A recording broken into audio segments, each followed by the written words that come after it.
You're listening to Eric Rogel Talks with Warriors, Lovers, Kings, and Heroes, where you'll hear real stories of the journey to modern manhood, told by the men who lived them. Raw, real, and 100% unapologetic. And now, here is your host, Eric Rogel. Hey, this is Eric Rogel, and thanks for joining us on Warriors, Lovers, Kings, and Heroes. This is where each week you'll hear real stories of the journey to modern manhood told by the men who live them.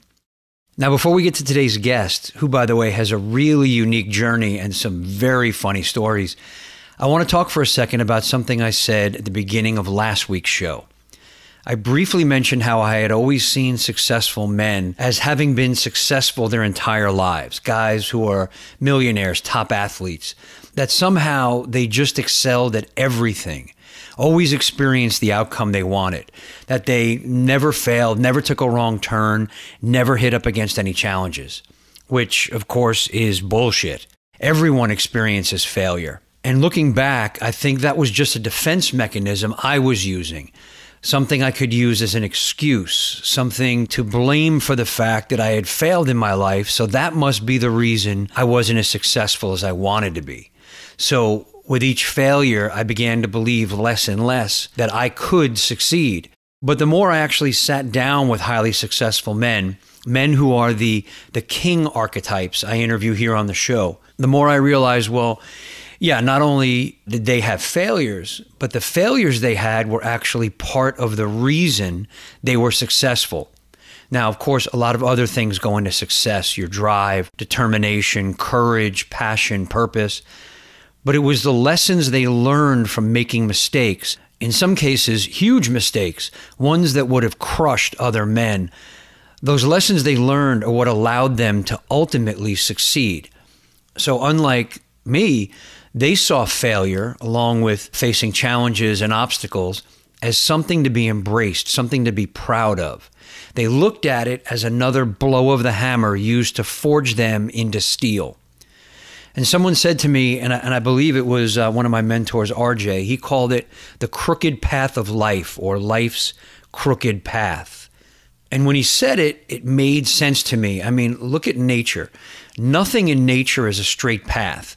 Tree branches, rivers, the veins in our bodies, they're all important paths, and they're all crooked paths.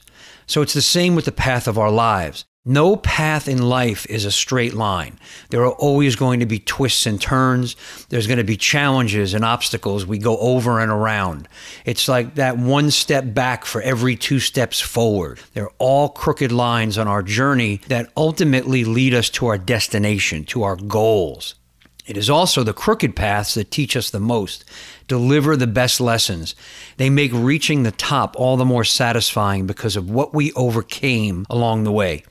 So for me, the more I not only embrace my failure and appreciate the challenges that I hit, I actually stop fearing them, I stop resisting them, and I start looking for the messages and lessons that I can take away as I continue on my path.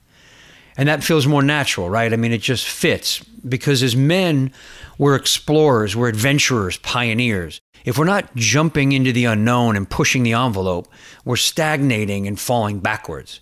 So each new challenge brings us new opportunities for growth, for wealth, for passion, for success. And that brings me to today's guest. His name is Mark Stern, and he's a really interesting guy. And like I said at the beginning, he's had a unique journey and a lot of great stories. In fact, we talked for over 2.5 hours when we met.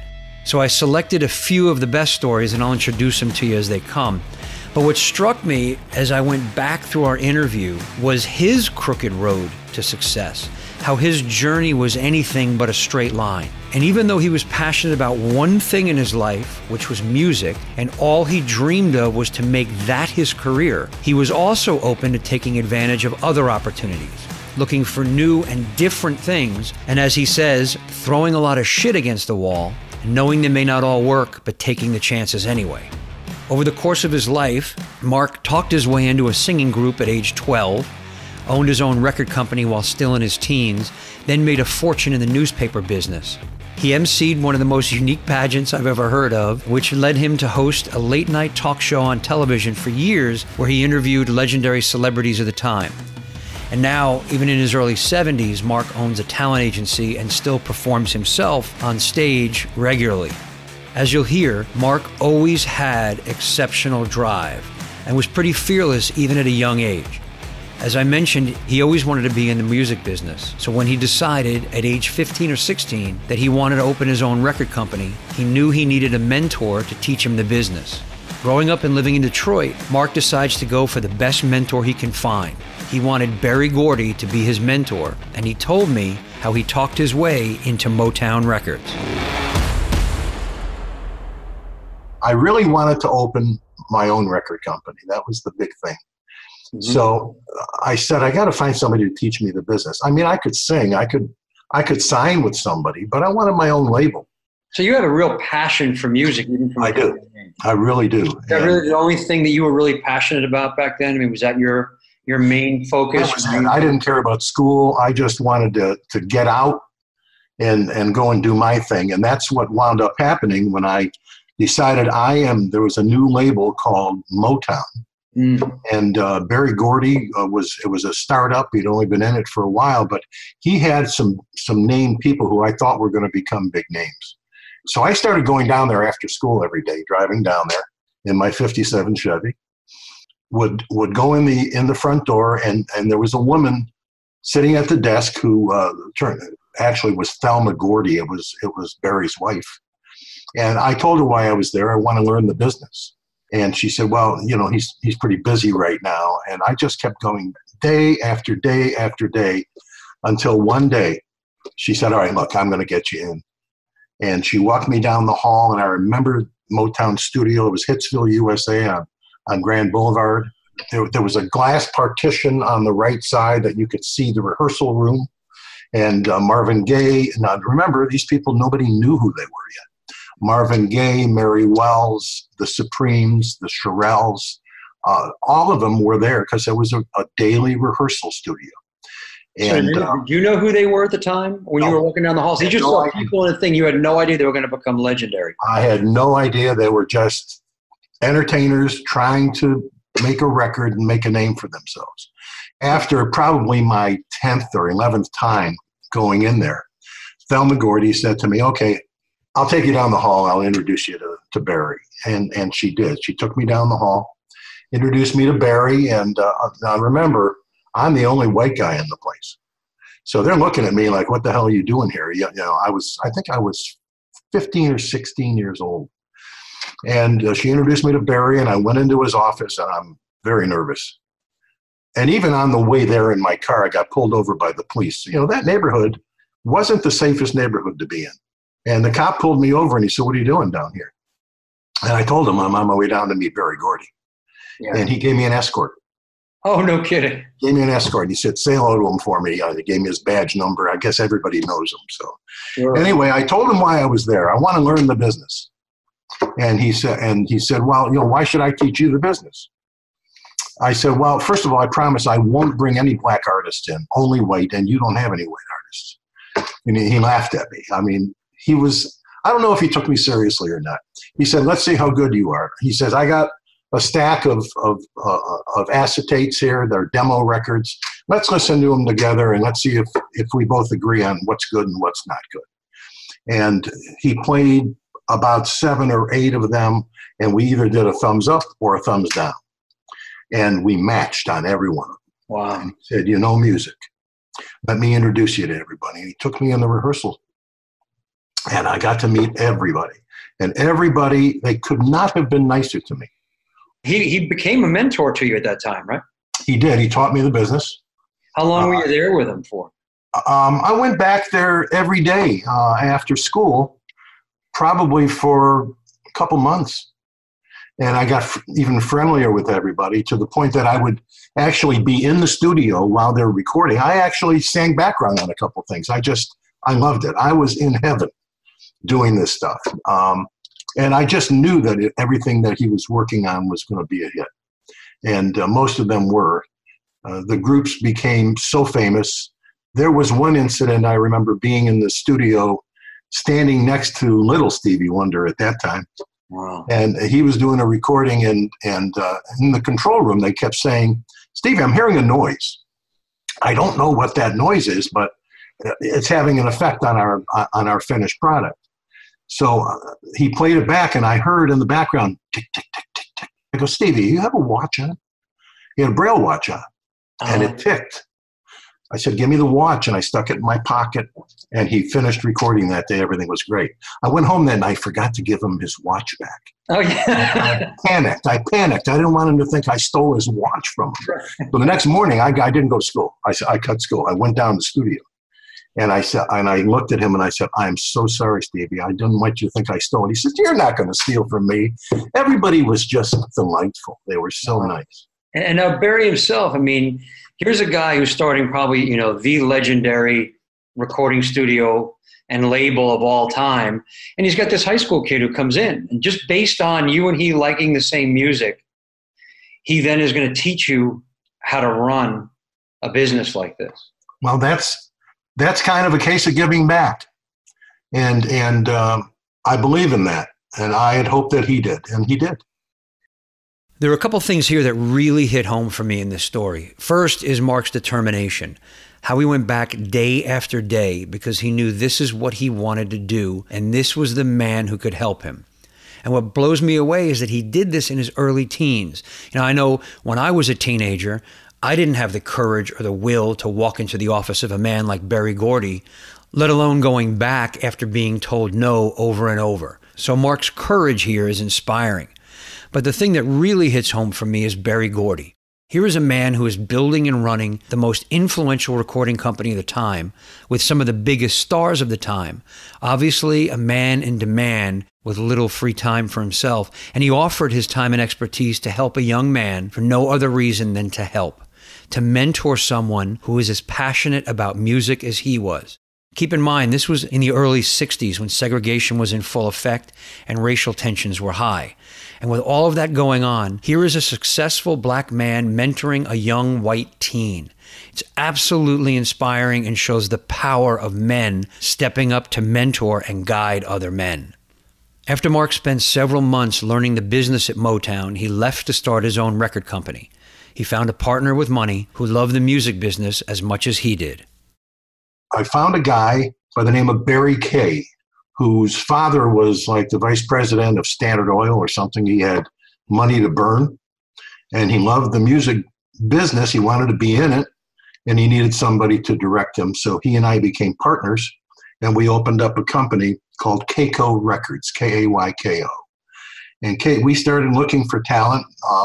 We found a lot of talent right in our own high school. And I found a group called the Darlings, we named them. Mm-hmm. It was Judy Cutler, Marianne August, and Donna King. And we recorded a couple of records with them that were moderate hits right off the bat. I'm very proud of those because my name was on the label for the first time. How old were you at this time? I was 15 or I think I was turned 16. So you were 16 years old and you started your own record label. Oh, yeah. So tell me what that was about. Was there any fear involved in doing this, or were you just driven and determined to get this thing open? I didn't have any fear at all. I knew I had learned from Berry what to look out for. As long as I had the money backing me and paying for the sessions, I could look for talent. The Darlings were great. We put out a record called Big Wheel, and it was, as I said, a moderate hit. We backed it up with another one called Two-Time Loser. And the writer for these records was Marty Coleman. Mm-hmm. And then we found a guy by the name of Rick Drapkin, who used the name Ricky Martel. That was not a hit. It was good, but it wasn't a hit. And I went out looking for more talent and went to some of the high schools for their shows and found a group called the Reflections. And the Reflections were a four-man group who I loved their sound. I thought we could really do something, and they had some music that they had already written. So I went and I found a space above my father's drugstore in Detroit in the inner city and rented an apartment to use as offices and put a piano up there so we could do rehearsals. And I had the group standing around the piano, and I was just playing chords and thought of a chord progression and started singing da da da da da da da da. And I said, that's pretty catchy. And I, over and over, I did it. And the group is standing there and they're doing the harmony to it. And I wrote, at that time, the song was called Just Like Romeo and Juliet. It turned out that we had it down perfect and we were going to record it. But we had other records, a song called Helpless. We recorded that first. Mm-hmm. And I went up to pick up the Darlings up in Eastern Michigan University. And on my way up there, I had a bad traffic accident. Actually went through a guardrail, went out my back window, and notified the Darlings that I couldn't get them. Yeah. And I had to get a new car because that car was totaled.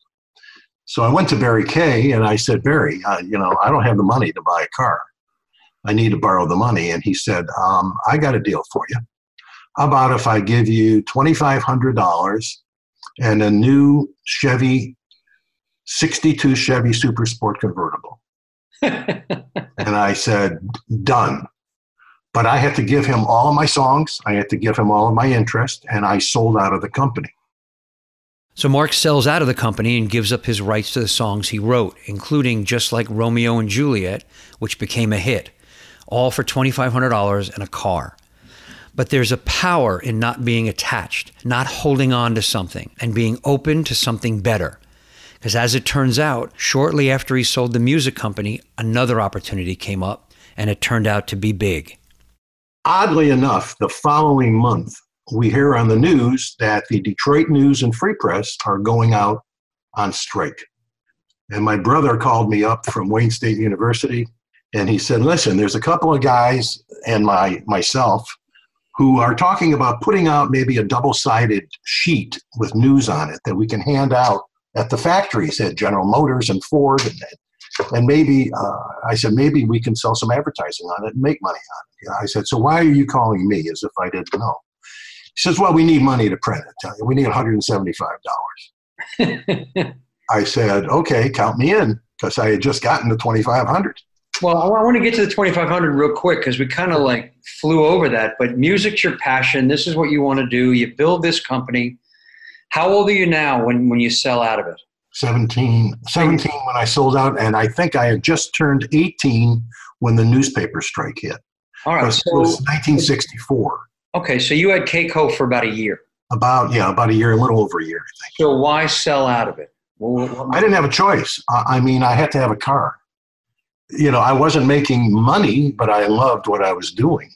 And I figured, okay, I didn't have a non-compete clause, so I figured I'll get into it. My brother and I decided we're going to open up a company called Melody House, and we did. Got it. Okay, so it wasn't like you decided to get out of the music business. No, I wasn't out of the business. We were still working on it. My brother and I were working on it together. He was always a great partner.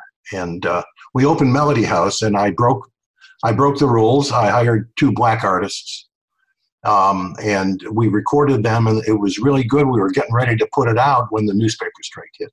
Now, I don't know. I've never been in a newspaper before in my life. At Wayne State University, they had a daily paper called The Collegiate, and my brother was the advertising manager there. So he talked to the editor there, who was a guy by the name of Frank Gill, and Frank Gill was the editor of the Detroit Times going way back, and he knew everybody. Mm-hmm. So he called everybody in, and I have a philosophy about business, and this is the reason why. You're only as good as the people you put around you. Frank Gill had all big professionals who were well-known. He brought all of these people in. I got on every TV station and every radio station and announced that the Detroit Daily Press was going to be out on Monday of next week. That was really balls. Yeah. Because we had editorial. We didn't have distribution yet. We didn't have the advertising department yet. But we knew that we could do it within a week, and we did. Wow. We came out on July 22nd, 1964, and we put 100,000 papers on the street, and we sold out. The paper got as big as a 64-page with color comics and a TV section, selling 400,000 papers a day. Wow. For 122 days, the strike lasted. So you got this thing ramped up and running 4 days. Very fast. We could put out a paper in any city in 4 days. And we did several other cities after that, but I became a millionaire at age 18 because of this paper. I was very proud of it. Sure. And several years later, there was 3 years later, there was another strike in Detroit. We put out the Detroit Daily Press again, and the Teamsters struck us. So we went to a councilman by the name of Tony Wierzbicki, who was publishing the Polish Daily News. He had contracts with all of the Teamsters and with all the other unions. So we put together the Detroit American and published for almost 6 months and made more money on that paper than we did on the 64 paper. We circumvented the union stopping us from putting it out. We became known, instead of being the Stern Brothers, we became known as the Zigzag Brothers, because if they zigged, we zagged. I loved it. I loved the excitement. It was all great. Did you ever have any blowback on this from going against the striking? No, as a matter of fact, in 78, we put out the New York Daily Press, became the second largest daily newspaper in the country, putting out more than 500,000 papers a day. We also, after that one, put out the Minneapolis Daily Press and the St. Louis Daily Press. Wherever there was a strike, the Stern Brothers were there the first day and would have a paper on the street in 4 days. Wow. Because we had a formula. Gary knew what his job was. I knew what my job was, and we did it. I asked Mark if he always looked for new opportunities. I look for opportunity always, and it's a matter of being in the right place at the right time. And you can't be in the right place at the right time if you're sitting home waiting for somebody to knock on your door.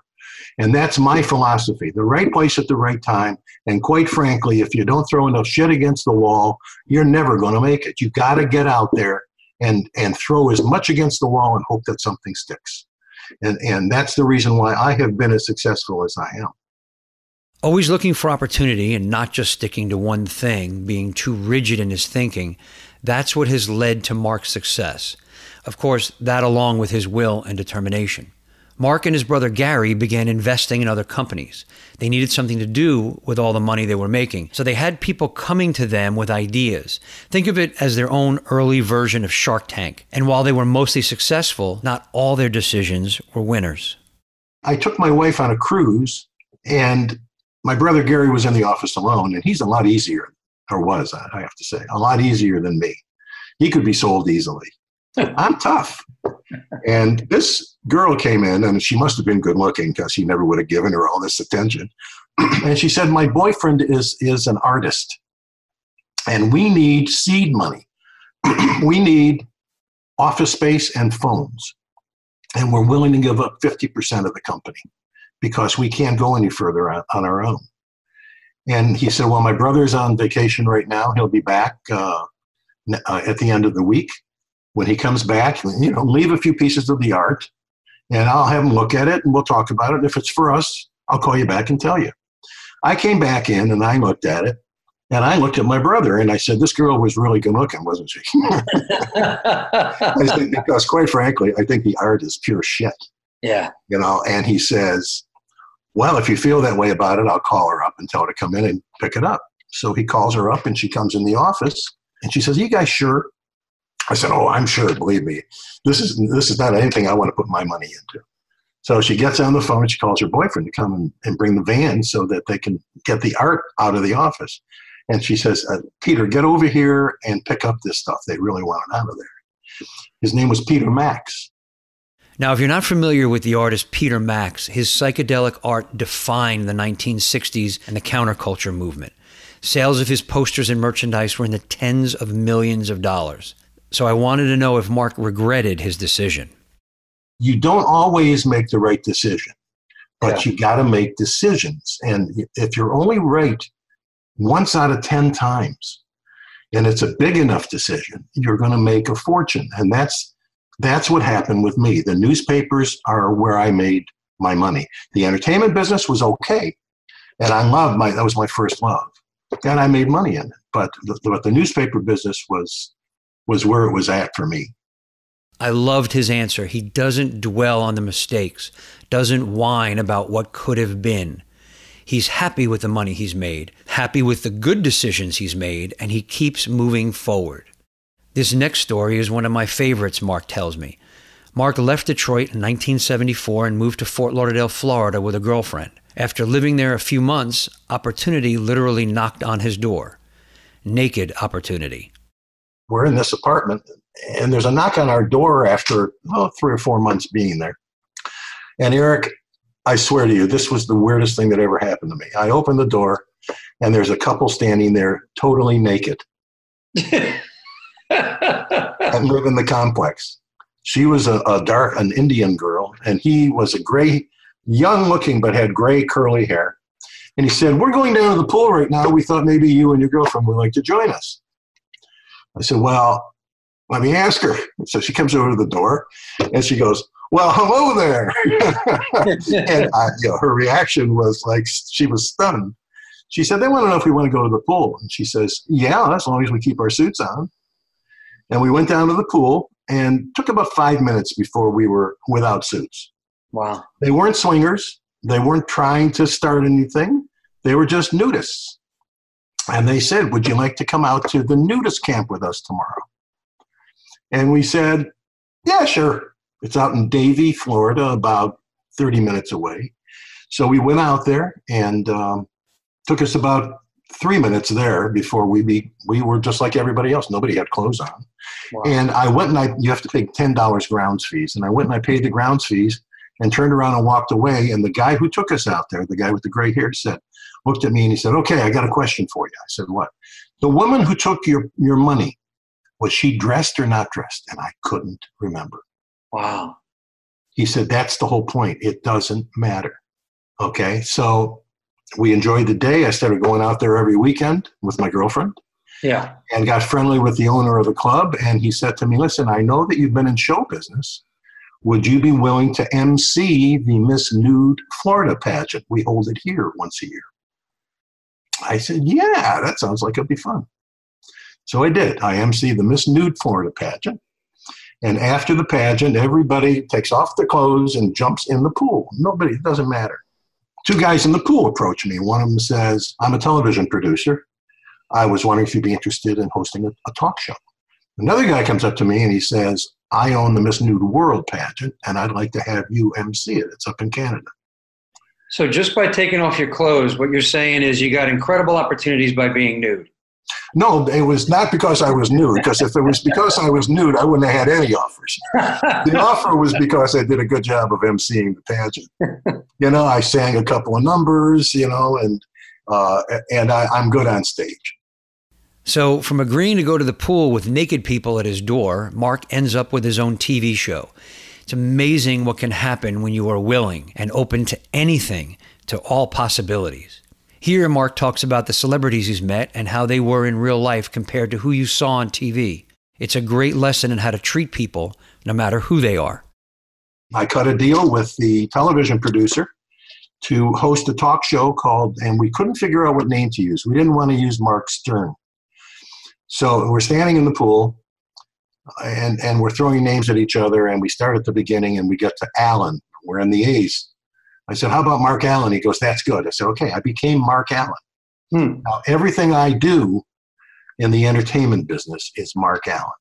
Everything I do in the newspaper business is Mark Stern.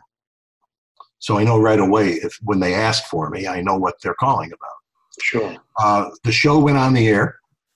I did a celebrity talk show for, probably 6 years or so. I had Johnny Carson on my show. I had anybody who was performing down here had to be on my show because there was nothing on TV other than me after Tom Snyder went off the air. He was the last one. Right. And then my show would come on. So what were these people like? I mean, Johnny Carson, most of them were just great. They're people. People are people. It doesn't matter what they do for a living. That was their choice to do. There were a few exceptions. Muhammad Ali was just the nicest guy probably ever. Charo is a brilliant girl who I dated for a little while after having her on the show. Yeah. I mean, all of them. Mike Douglas was one of the nicest people ever. Tony Bennett would call me whenever he came into town. We'd have lunch. It was just a wonderful experience. If I had anything to do over again today, it would be that.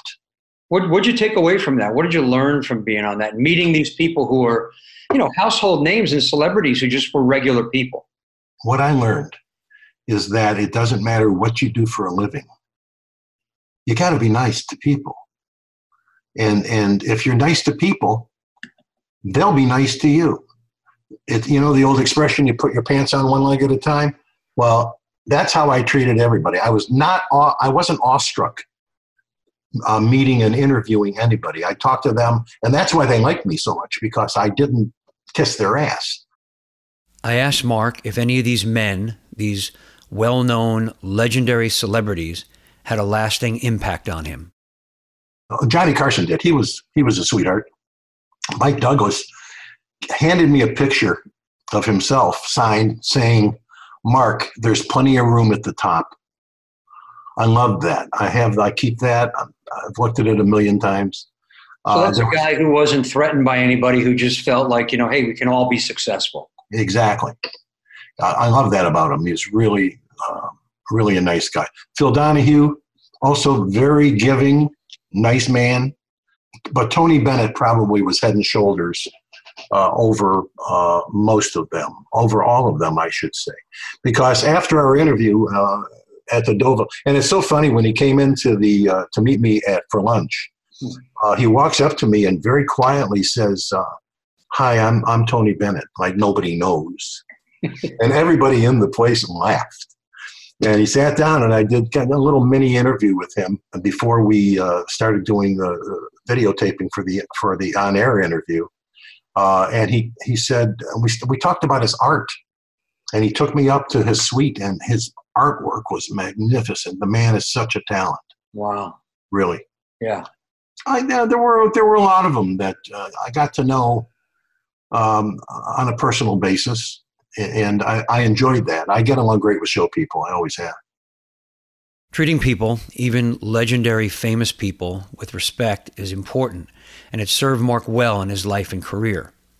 There were a lot of people in Mark's life, especially early on, men like Berry Gordie, who did a lot to help him when he needed it. I asked Mark about doing for others, and he told me that for him, it was never about making money, but about working with others and helping them succeed. He told me a quick story about a credit counseling business he opened with a close friend, the first business he opened in Florida, right before the TV show opportunity came, and how it changed his friend's life.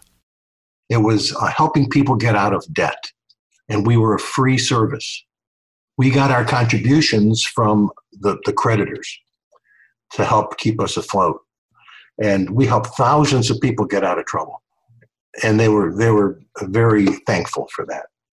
It was during that company's operation that I met that television producer.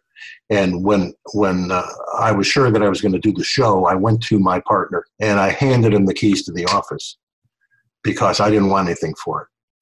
We built it together. And I handed him the keys and I said, "It's all yours, 100%. I don't want anything from you."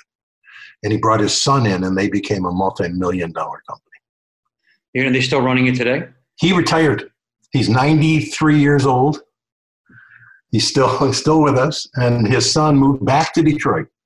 And he is an author of a half a dozen books. A very talented guy. There's a powerful message there, one I know I needed to hear. Because if I'm being 100% honest with myself, I'm not sure if I could start a business, invest time and money, then hand it to someone else and watch them turn it into a multi-million-dollar business and take nothing from it, and then be genuinely thrilled for their success. Yet Mark does that and is proud of what they built the business into, and in his part in making that happen for them. I'm imagining what the world would look like if more of us did that, if more of us supported each other in that way. One of the other businesses Mark runs now is a talent agency. He books gigs for more than 400 entertainers in South Florida. I asked him how his agency got started, and it turns out it started because Mark's own agent wasn't acting in integrity, so he stepped in. We were doing about 200 shows a year. The agent comes to me and he says, "Listen, sweetheart," typical agent. And he says, I got a gig for coming up on this date, but I can't pay you what we normally do. Would you be willing to take it for half the price? I said, his name was Jerry. I won't say the rest of it. I said, Jerry, you gave us 100 of our shows last year. I'll do one for half. Not a problem. So we go and we do the show. And at the end of the show, the woman walks up to me and says, honey, here, take the check and give it to your agent. Save me a stamp. I said, okay. I look at the check. It's like 5 times what we're getting. And I said, okay. The next morning, I go to Jerry's office, and I go, Jerry, I need you to explain this. And I put the check on his desk. And he looks at me, and he says, sorry, I got to say it again because I'm quoting him. Get the fuck out of my office. I said, are you kidding? With all the shows we do for you, you got 25 shows on the book still. I said, cancel my shows. I'm not going to work for you anymore. Yeah.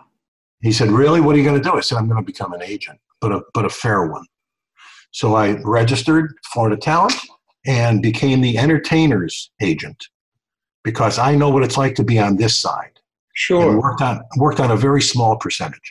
So you are operating now out of honesty, out of integrity, out of duty to the people that you're actually working for. It's the only way I will ever work, ever. At the end of the newspaper in Detroit, we had a surplus of money.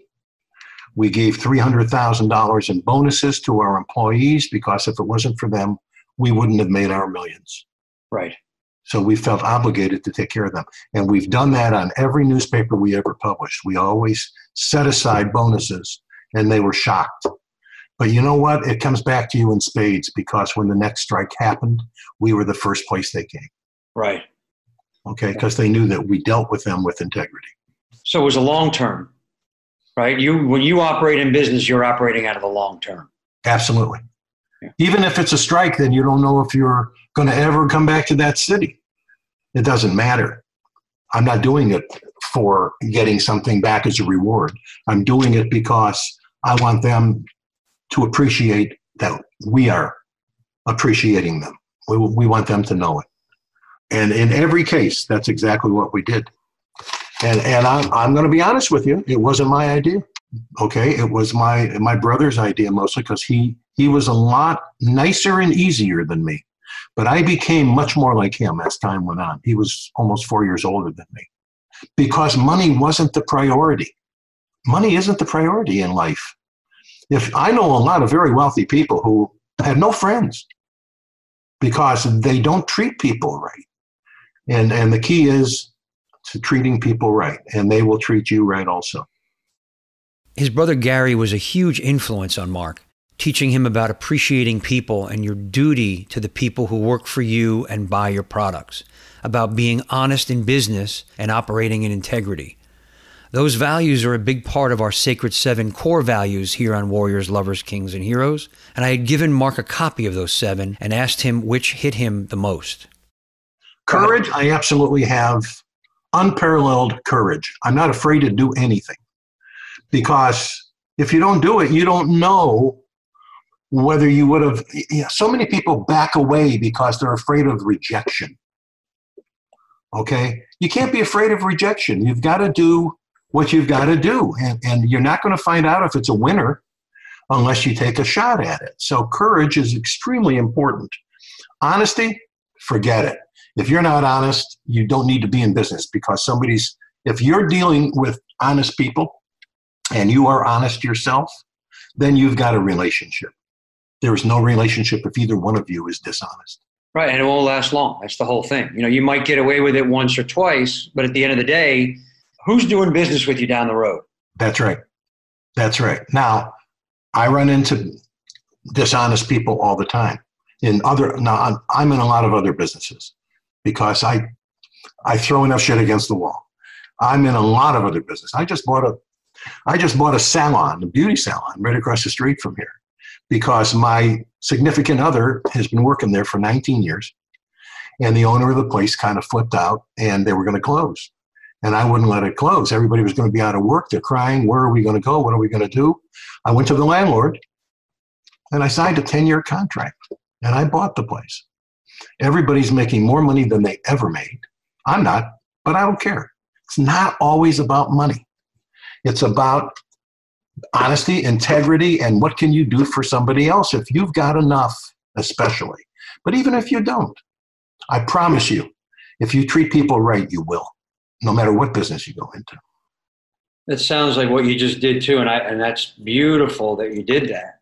But it sounds like there was a sense of duty there also. I could have let it close, but then everybody, including my significant other, well, she had retired. She was retired for 2 weeks when this happened, and she really didn't want to work. She's 74 years old, and she doesn't need to. I mean, we're very comfortable, but it's her social life and all of her friends, and she's got her regular customers, and she didn't want to really stop, but it was getting to be too much for her. But now that I bought it, she went right back, and she and my manager run the place. I don't even go there. I do the books. That's about it. And as far as commitment is concerned, well, there's an example. I made a commitment. I made a 10-year commitment when I purchased it. I made a commitment to her. We're together for 34 years now. We never got married, but she's more protected than she would be if she were my wife, because I made sure that that's how it is. Mark always wants to make sure she's protected, now and after he is gone.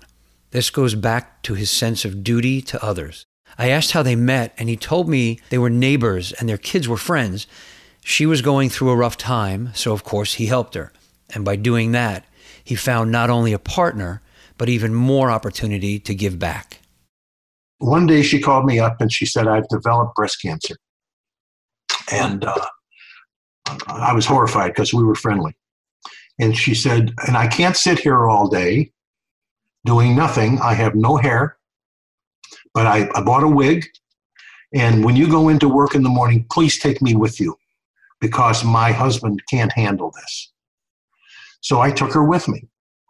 And she said, I'll just answer phones and file, and you'll be happy that I'm there. I said, okay, fine. So she did that for a couple of weeks.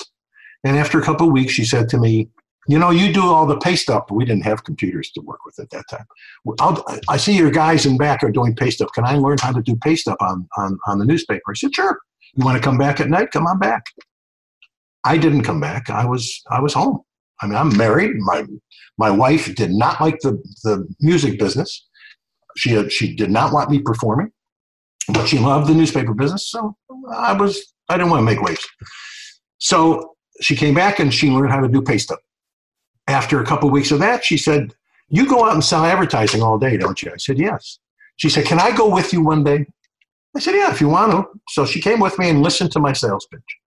And the last appointment of the day, she said, please let me try this. I said, okay. It was all by herself. She wanted to go in alone. Well, I walked in with her, and because Mark Allen had to be there. It's odd how people are, because my name's on the masthead. They want Mark Allen, okay, because they want me to do stories about them and so on. So we walked in there together. I watched her sell the guy a $100,000 contract. And I said, from now on, you're going to be selling, okay? I don't want you. Wait, hang on a minute. $100,000 contract. Yeah. And what year is this? This was in 1985. Yeah, so that is a huge contract. Oh, yeah. Well, it was the biggest nightclub in town. And so I put her on the road.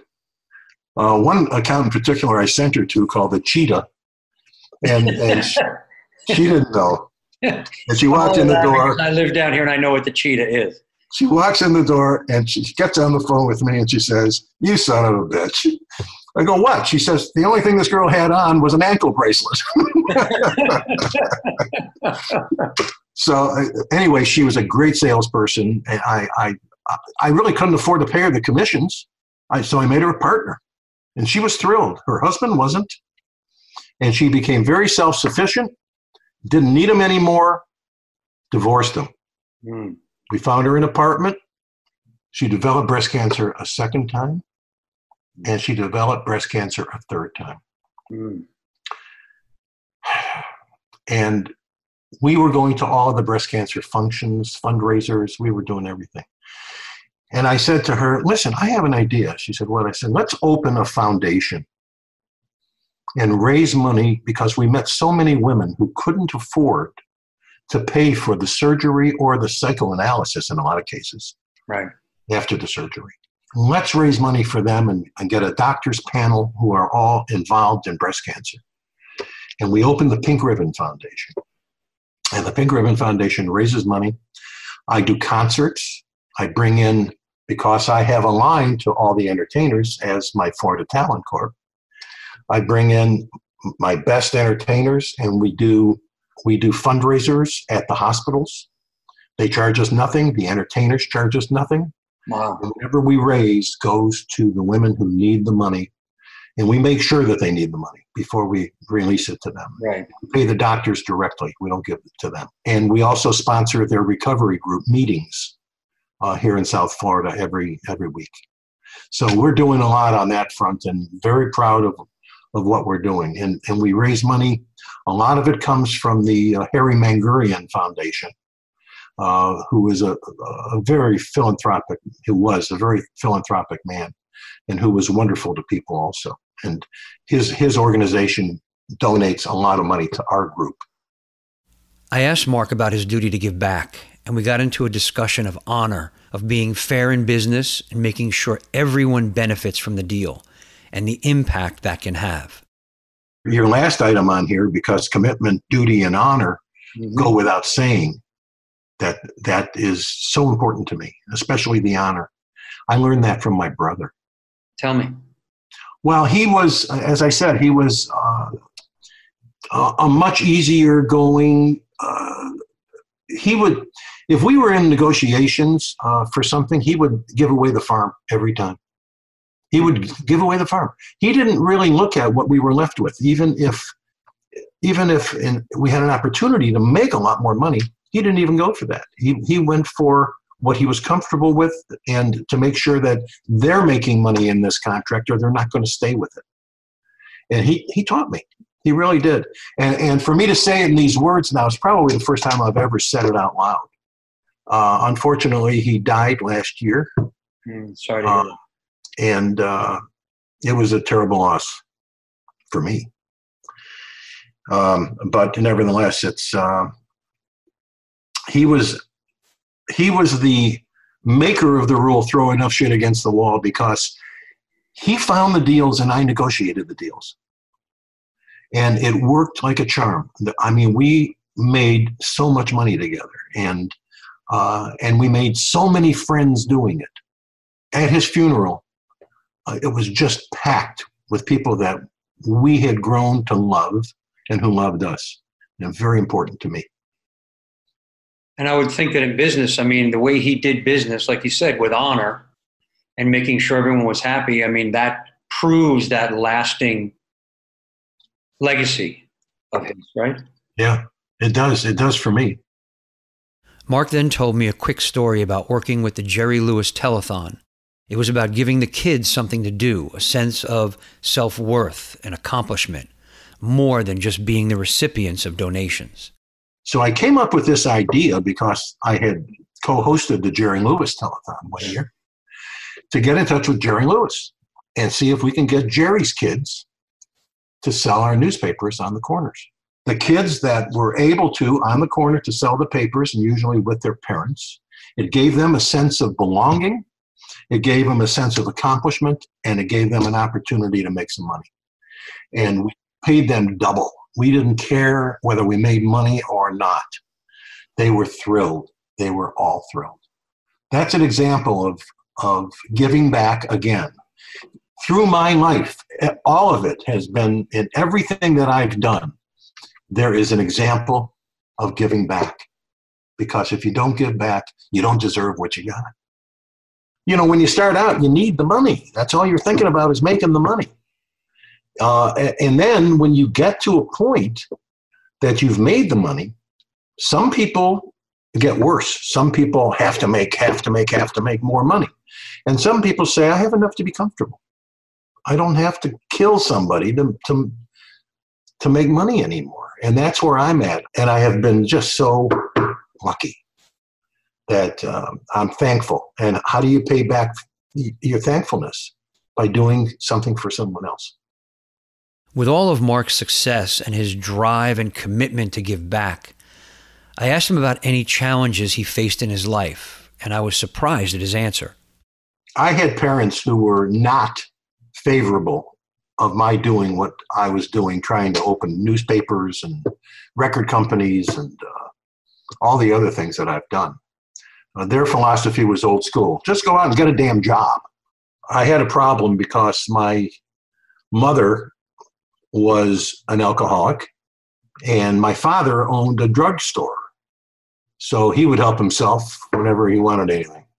So living in that environment was a very difficult thing to be able to be creative in. And the first thing I did when I made my first money was I bought Sam's Drugs chain in the Detroit area. And I made my father my partner because he had just gone bankrupt in the inner city of Detroit. So I bought him a chain of drugstores and supported him instead of him supporting me. He took care of me the first 19 years. From that point on, I took care of them. And growing up in a World War III atmosphere every night and getting through it, and then still keeping your chain of your thoughts and your business, and they were a great example of how not to be. Not so much my father, because he was a very quiet, hardworking guy. My mother was impossible. She was so difficult, and yet I was able to get through it because I had to do more than my father did. He was the reason I pushed myself more. He owned a little drugstore in Detroit. He had an opportunity to own the Tony Corporation, the hair stuff. Oh, Tony. yeah, I remember those. He had an opportunity to own that company and didn't have the guts. And every year he would say, I'm going to sell this place. I'm going to sell that. And the inner city got worse and worse and worse until he just couldn't do it. He had to file bankruptcy. When I bought Sam's Drugs, I bought the chain. I watched him change completely. I watched him go from depression every day to being proud. And the day I closed on the deal, he looked me in tears. He looked at me with his eyes and said, "This is the best day of my life." Mm. So I remember it like it was yesterday. I got such a thrill from hearing that come from my father. He was a good guy. Seeing his father as a good guy, even though he had issues, seeing the value of him being an example, even if it was an example of what not to do, appreciating the lessons his father gave him, Mark sees the value all of this brought him. After spending over an hour telling stories, Mark told me how he hadn't thought about the impact he had on others or the impact they had on him until he started telling me the story of his journey. Until talking about it with you and going over these things, because you don't go over all these things on your own. It's a new day and you do what you do. But in looking at my past and talking to you about my past, I never really realized how that has been the consistency of my life, has been giving back. Yeah. and really feeling that it's coming from love, like it's really coming from the heart. You're not giving back to get more.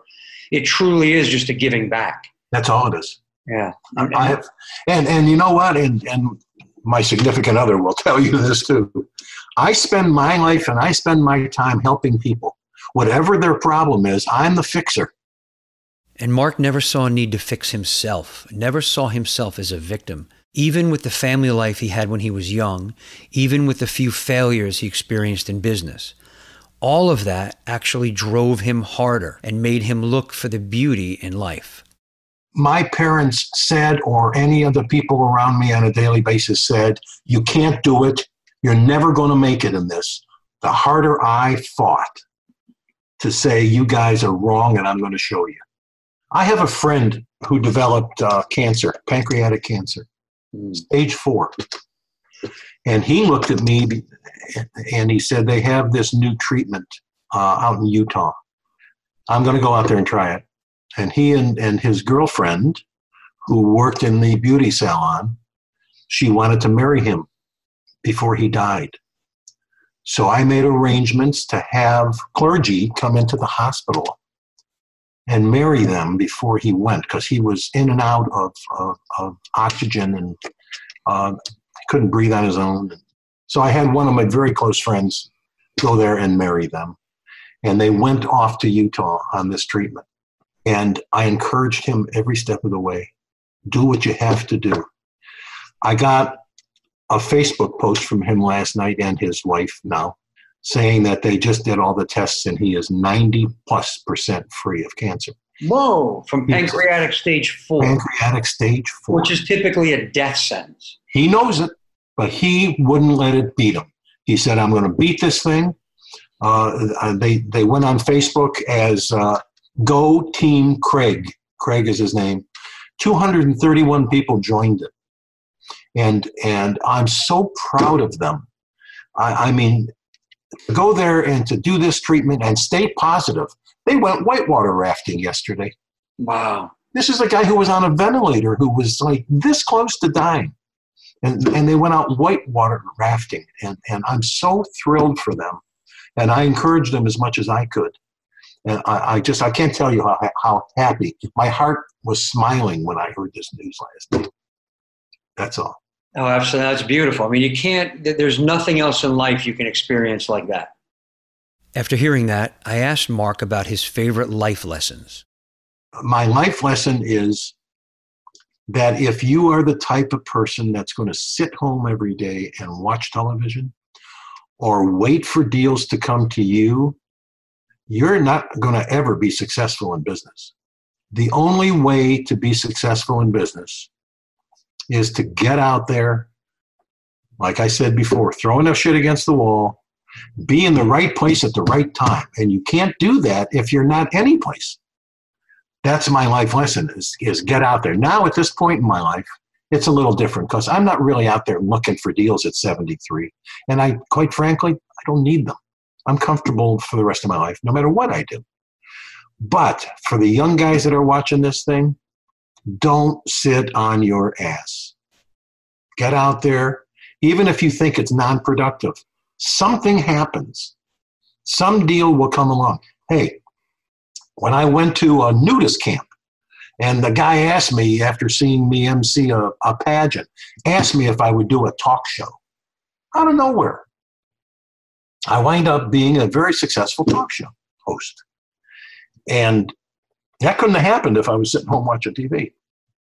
With taking advantage of the opportunities and all of his success and then helping others with success, Mark and I got into a conversation about his son. Now, Mark loves his son, and he even backs him in a business that he started, and he wants to see him succeed. But he is reminded that while they are related, they are very different people. He's not a businessman. He's a creative guy. And I'm just hoping that before I go, I'd like to see him really make it in what he's doing. Yeah. Yeah. And you will. He will. I mean, he'll have to, do it his own way. He's on his own path. I get that, and Beverly keeps telling me, don't push him so hard, let him do it on his own. And I know it's just, and she reminds me all the time, he's not you. That's hard for me. He's not you. He's not. Yeah. Why is that so hard for you? Because I know what I would do in that situation. I have a tendency to push him to do what I would have done. And you have to remember that everybody has limits. And he has limits. I couldn't sit down and write commercials all day long, and he can. That's his area of expertise. But he can't go out and put out a newspaper and mentor other people the way I do. So I have to remember he's not me, and I can't push him the way I've had a tendency of pushing him. He's 53 years old. I mean, don't forget, by the time I was 21, I was married and had 2 kids and a house. Kids are smarter today. They don't do that. He kind of had a love-hate relationship for me anyway, because I left when he was 6. And his mother wouldn't let me have any contact with him until he was in his mid-teens. So my daughter never got over it, so she and I don't have a relationship, but he and I do. But I have to stop pushing him so much. I know. It's one thing to mentor someone, but it's another thing to push them beyond their limits. And I have a tendency to do that. I need to stop it. Well, I don't know that you need to stop. I'm going to disagree with you there. And I'm not saying in the case of your son, you know him better than I do, but I think some of the things that have made you successful, some of the things that have made me successful are going outside of my comfort zone.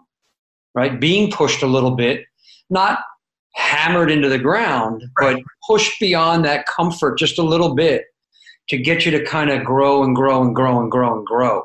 So to me, I see a benefit in that. So there is a way of pushing. I'm sure you had people in your life that pushed you out of your comfort zone as well. My brother Gary pushed the hell out of me all the time.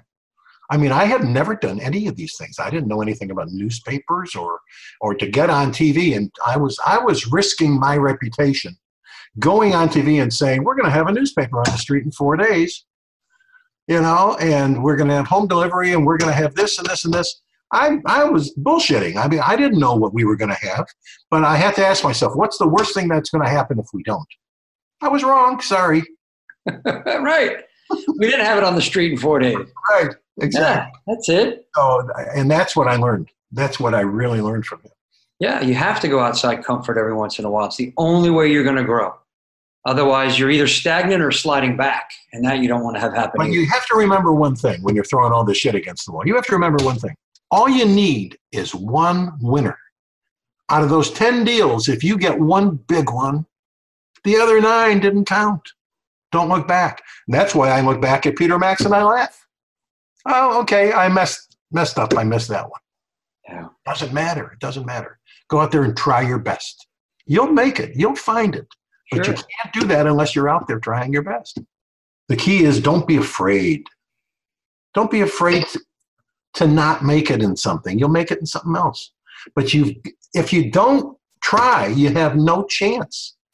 And that's my philosophy. I tried, especially when I was younger, I tried everything. Believe me, there were plenty of losers.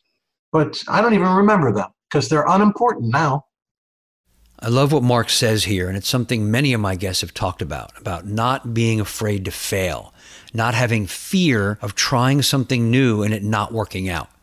Because the failures themselves aren't really failure. They're incredibly valuable for learning, so they don't dwell on them. After Mark and I had finished with the interview, he started to reflect on his experiences over the last couple of hours.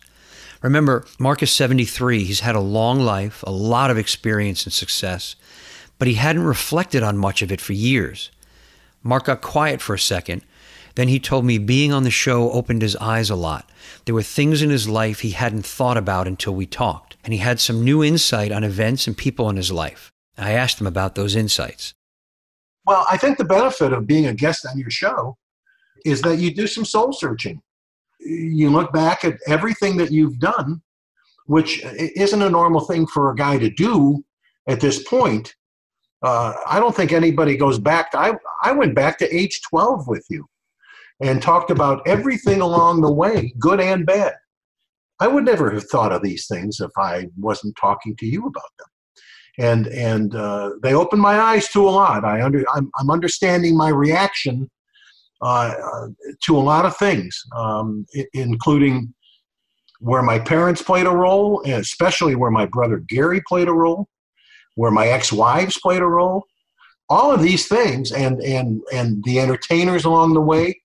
And it made me open my eyes to the most important thing of all, how much I've helped people through the years. I never thought of it before. And thank you it makes me feel good. It gives me a warmth knowing that I'm a good guy. Yeah. Okay. You don't think of yourself that way because, it's a day-to-day thing. But when you look at everything along the way and all the people you've helped along the way, past, present, and I hope future, it makes you feel good that you've been there for them. Yeah, and I know it feels good to them too. I mean, if you're all you're feeling is their warmth and their reaction to what you've given. Well, thanks for making me think of it and bringing it to light. It makes me feel a lot better about my life. But what's funny is that I thought I'm coming on this show to help men. Mm-hmm. It helped me. Beautiful. Because I see myself as being there for other people. And I hadn't realized how much. But going over all of the people that we talked about that I had been there for, it's very rewarding. Absolutely. Seriously. So thank you for that. And thank you, Mark, for sharing your stories with us. And what I thought was so powerful about what Mark told me after we were done is the importance of sharing our stories with each other, not only for the sake of helping others, but for ourselves to reflect on the life we've led, the impact we've had. Because that's important fuel to keep us motivated and driven when our lives start to take one of those crooked jags on our journey. It's during those jags when we tend to forget the good shit we've done. So after my interview with Mark, I got the men of the round table together to get their takeaways from what he said, to get their insights into his life and their own. So joining me are Mark, Frank, Barry, Doug, Tom, and John. And Tom leads us off talking about taking chances. He talked about at the beginning of the interview with, putting the shit up against the wall, see what sticks. And I think that is so indicative of obviously his entire life, of taking that attitude of, if you don't get up to the plate, if you don't swing at the pitch, you're not going to hit the ball. And I think, again, so many times people, I think we've talked about this in the past, that people kind of wait for things to happen to them. And okay, how come, I'm not getting this break? And it just kind of comes back to you. Just have to have the attitude that you get up there and, you either go down swinging or, you hit the long ball. But either way, you got to take that cut. You got to take that try. You got to take some chances if you're really going to make something of your life, whether it be your career or your life in general. Mark and I talked about trusting intuition and stepping into the unknown. When I trust my intuition and I go do the things that I enjoy and I get to the right places, there's always opportunities right there waiting for it. Yeah, it's stepping into that unknown, right? Like boldly stepping into the unknown and just having the courage to go, yeah, I'm going to go ahead and do this, but also having the self-honesty to go, I don't know what the hell I'm doing, but I'm going to learn as I go, and I'm just going to make sure that I'm really, really good at it. So, it's something that I really had to look at, for me and myself was, where has that lack of self-belief, lack of courage, lack of willingness to kind of do something I don't know kind of helped me back from, like you said, Mark, like an adventure. Here's Doug on having interest in everything you do. He seemed to have a high level of interest in everything he looked at. He was interested in the drugs business for his father. He was interested in the music business. He's interested in the actors and actresses. He's interested in the nude pageants. He just seems to be looking at everything with while it was with wonder, it was also with a high level of interest of, I'd like to know more about that. Let me ask the questions. Let me find out about it. And to me, it's like, I know he called it courage, but I call it more of a, he was so interested in it, his interest overcame any fear issues anytime he may have had fear issues. Yeah, Doug, I'm going to say, what about the word fascinated by interest too? Like, it fascinated him that maybe he could go host this nude pageant. It fascinated him that his brother was like, hey, we can get into the newspaper business quickly. Yes. Yes. That wonder, that fascination, that sense of, being able to explore and kind of pushing that boundary a little bit. Frank talked about making your own luck. He just embodies the phrase "make your own luck." Is the big thing that kept coming back for me of listening to what he did, of just, he made his own luck. And it also kind of brought up a quote. It's from Richard Branson of if someone offers you an opportunity and you're not sure you know how to do it, 100% of the time say yes. You'll figure it out. Don't say no. If it sounds like a fascinating opportunity, say yes. Here's Barry and I on having an impact. I thought it was huge. It was so heartwarming, I guess, at the end. Everything that he's done, everything he's contributed, being in this interview, he said, was the thing that made him realize after 73 years what an impact he really had on people's lives. And that I think that is so huge.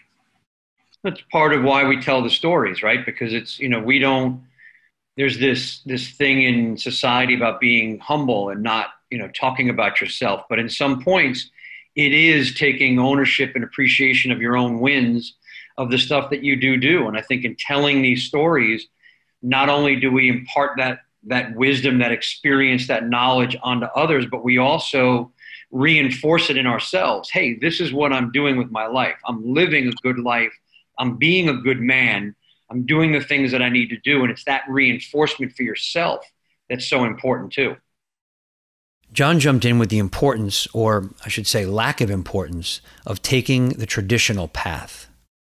There's a theme that keeps coming up with these interviews, and it keeps getting stronger, is where these successful men have not gone through the traditional path of, let me get good grades, do well in school, go on to my job and do this. They've all kind of just done their own thing, been sovereign about it from young ages, or they've gone through some difficult times, and they're not focused on that traditional path that everybody feels they have to follow, and they go out and they do their own thing and they succeed. And it's interview after interview, it keeps coming up, and it's just one thing that I'm aware of as I listen to these things, and kind of that off the regular path that these guys take. And even as a young kid at 12 years old, I mean, trying to think of myself at 12 years old, trying to do something that bold and going into this place and just basically demanding that I get a chance. It's amazing. I guess the word for it is like that childish innocence that you can do anything, and we lose it as we go through life a lot of times. And he kept it the whole way through and kept his life as a journey, as everybody said before. I want to thank the men of the round table for their insights. I think the theme for us, without question, is to always be open to opportunities and to go into them with a willingness and a courage, and to embrace the result, whether it's what you expected or not. There's always something you can take out of even what you think are your failures. Now, I want to know what you got out of Mark's story. Does it make you more open to opportunities, or does it make you want to host a Miss Nude Universe pageant? Let me know. You can find me on social media. The links are on the website. That's WLKHpodcast.com. Just click on those social media links, leave us a comment, or start a conversation. And also remember to rate us and leave a review and comment. Most importantly, make sure to share this show with men you know will get value from it, because that's what we're here for, to help and support each other. So please pass it on. I want to thank Mark Stern for joining us today, for being real and honest and telling us the story of his journey to modern manhood. And I want to thank you for listening to Eric Rogel Talks with Warriors, Lovers, Kings, and Heroes today. I'm Eric Rogel, and I'm honored to be with you, to be your brother on your hero's journey. I'll talk to you next week.